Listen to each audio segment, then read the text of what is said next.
Hello guys, समझिए। आज हम पढ़ाने वाले हैं प्रकाश का परावर्तन। क्या पढ़ाने वाले हैं? प्रकाश का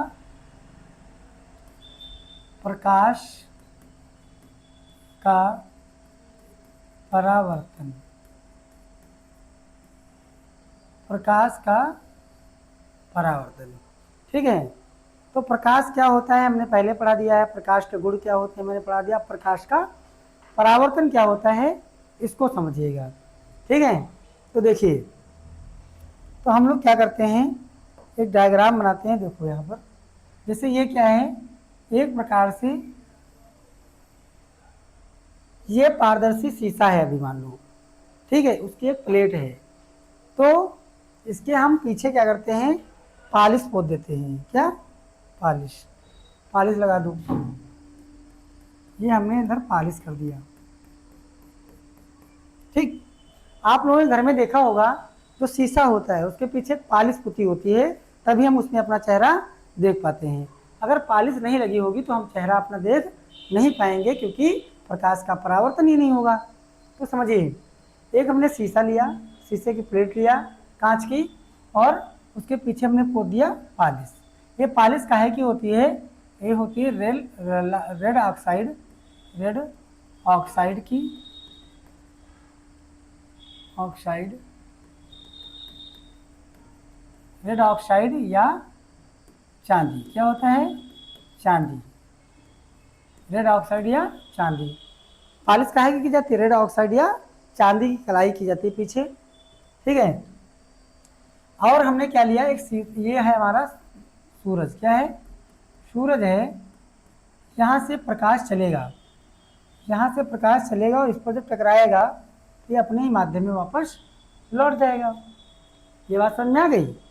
तो समझिएगा क्या होता है प्रकाश का प्रभाव, अभी समझा रहे हैं। देखो, डायग्राम बनाओ साथ में। इसको कहते हैं आपतित किरण। क्या कहते हैं? आने वाली किरण को आपतित किरण, आपतित किरण। जाने वाली किरण को परावर्तित किरण, किरण, ठीक। इस पर खींचा जाता है एक अभिलंब, एक खींचा जाता है लंब। इसको हम लोग कहते हैं अभिलंब, अभिलंब कहते हैं। क्या कहते हैं? अभिलंब कहते हैं। और इस जिस बिंदु पर ये तीनों मिल रहे हैं, इसको हम लोग कहते हैं आपतन बिंदु। क्या कहते हैं? आपतन बिंदु कहते हैं। ये आपका आपतन बिंदु हो गया। और जो आपतित किरण और अभिलंब के बीच में जो कोण बनेगा, आपतित किरण और अभिलंब के बीच में जो कोण बनेगा, इस कोण का नाम होता है आपतन कोण। क्या होता है? आपतन कोण, आपतन कोण। क्या नाम होता है? आपतन कोण। और जो ये परावर्तित किरण और अभिलंब के बीच में कोण बन रहा है, इसको परावर्तन कोण। क्या? परावर्तन कोण। क्या कहते हैं? परावर्तन कोण। बात समझ में आ गई? आपतित किरण, परावर्तित किरण, अभिलंब और आपतन कोण, परावर्तन कोण, आपतन बिंदु, ये सारी बातें आपको समझ में आ गई होंगी। इसको हम लोग आई से लिखते हैं, इसको हम लोग आर से लिखते हैं, ठीक है। I R. आपतित किरण को, आपतन कोण को आई से, परावर्तन कोण को आर से लिखते हैं, ठीक। अब समझो, कोई आपसे पूछेगा आपतित किरण किसे कहते हैं, तो आप क्या जवाब देंगे? कहोगे जो किरण आकर के दर्पण पर पड़ती है, आने वाली किरण को हम लोग आपतित किरण कहते हैं, और टकरा करके वापस जाने वाली किरण को परावर्तित किरण कहते हैं। और इस पर जो हम लंब खींचते हैं, उस बिंदु पर हम जो लंब खींचे हैं, इस लंब को हम लोग अभिलंब कहते हैं, ठीक। और जिस बिंदु पर ये तीनों मिल जाएं, उसको हम आपतन बिंदु कहते हैं। और आपतित किरण, सबसे इंपॉर्टेंट क्या है? परावर्तन कोण, आपतन कोण और परावर्तन कोण। तो आपतन कोण किसे कहते हैं? कहोगे आपतित किरण, आपतित किरण तथा अभिलंब के बीच में बने कोण को आपतन कोण कहते हैं। परावर्तित किरण और अभिलंब के बीच में बने कोण को परावर्तन कोण कहते हैं, ठीक है। इतनी बात तो आपको समझ में आ गई होगी। अब समझिएगा, तो इसकी परिभाषा क्या होती है? अगर हम लोग परिभाषा की बात करें तो समझिएगा, परिभाषा देखिए, इसकी परिभाषा क्या है मेरे प्यारे बच्चों? तो लिखोगे, जब कोई प्रकाश किसी चिकने या चमकदार तल पर पड़ता है या उससे टकराता है तो टकराने के पश्चात अपने ही माध्यम में लौट जाता है, इसी घटना को हम प्रकाश का परावर्तन कहते हैं। जब कोई प्रकाश किसी चिकने या चमकदार तल पर आपतित होता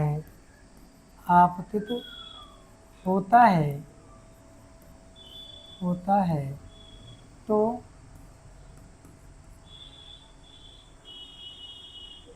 टकराने के पश्चात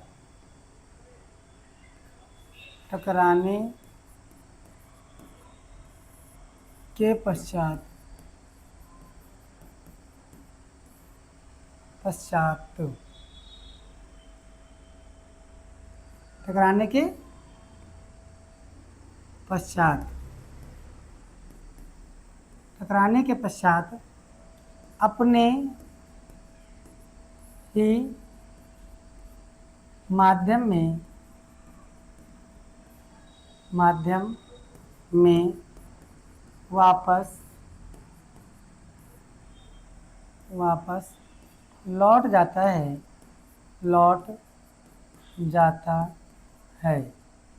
इसी घटना को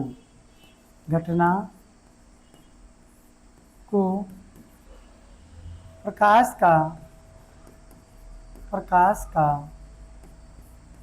परावर्तन कहते हैं। इसी को प्रकाश का, जो ये घटना होती है, इसी घटना को हम प्रकाश का परावर्तन कहते हैं। जब कोई प्रकाश किसी चिकने या चमकदार तल पर आपतित होता है, जब इस पर गिरता है तो इससे टकराता है और टकराने के पश्चात अपने ही माध्यम, मतलब जिस माध्यम से आया था उसी माध्यम में वापस लौट जाता है, इसी घटना को प्रकाश का परावर्तन कहते हैं। तो आपको ये परावर्तन की डेफिनेशन ऐसे ही लिखनी है, ये आपको समझ में आ गई होगी, बहुत ही आसान है। ठीक है, तो ये आपको लिखना होगा परिभाषा, और इसके गुण, परावर्तन के गुण क्या होते हैं ये भी आपको लिखना पड़ेगा। तो इसके लिए आप समझो, डालना है हेडिंग परावर्तन के गुण। परावर्तन के गुण, प्रकाश के परावर्तन के गुण डालो सीधे। परावर्तन के गुण कितने होते हैं? परावर्तन के 3 गुण होते हैं। कितने होते हैं? 3 गुण होते हैं। सॉरी, प्रकाश के परावर्तन के 2 गुण होते हैं। कितने होते हैं? 2। पहला गुण क्या होता है? देखो, पहला गुण क्या होता है मेरे प्यारे बच्चों? पहला गुण समझो, आपतित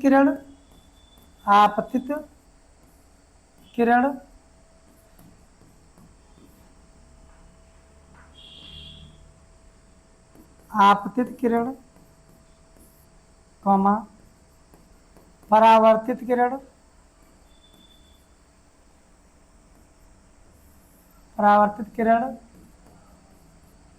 तथा अभिलंब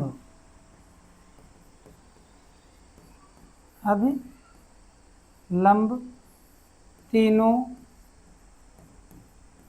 एक ही तल पर होते हैं। मतलब आपतित किरण, परावर्तित किरण, देखो आपतित किरण, परावर्तित किरण तथा आपतन बिंदु पर जो खींचा गया अभिलंब है, तीनों एक ही तल पर हैं। यही मैंने कहा है, आपतित किरण, कामा परावर्तित किरण तथा अभिलंब तीनों एक ही तल पर होते हैं। ठीक है, अब अगला पॉइंट देखो, दूसरा गुण क्या होता है इसका? समझो, आपतन कोण, आपतन कोण आई सदैव, आपतन कोण आई सदैव परावर्तन कोण, परावर्तन कोण आर के बराबर होता है, बराबर होता है। यानी कोण आई बराबर कोण आर, ये इसका दूसरा गुण है। ये आपका बहुत महत्वपूर्ण गुण है कि बहुत जगह काम आएगा, क्लास 10th में भी काम आएगा और क्लास 12th में भी काम आएगा। ठीक है, तो आशा करते हैं आपको ये बेहतरीन लगा होगा, समझ में आया होगा, अच्छे से समझ में आया होगा और बहुत ही आसान भाषा में लिखा हुआ है। तो आप इसको शॉर्ट स्क्रीन ले सकते हैं, नोट्स बना सकते हैं और हम अगला इसका डिस्कस करेंगे कल। ठीक है, ओके, थैंक यू।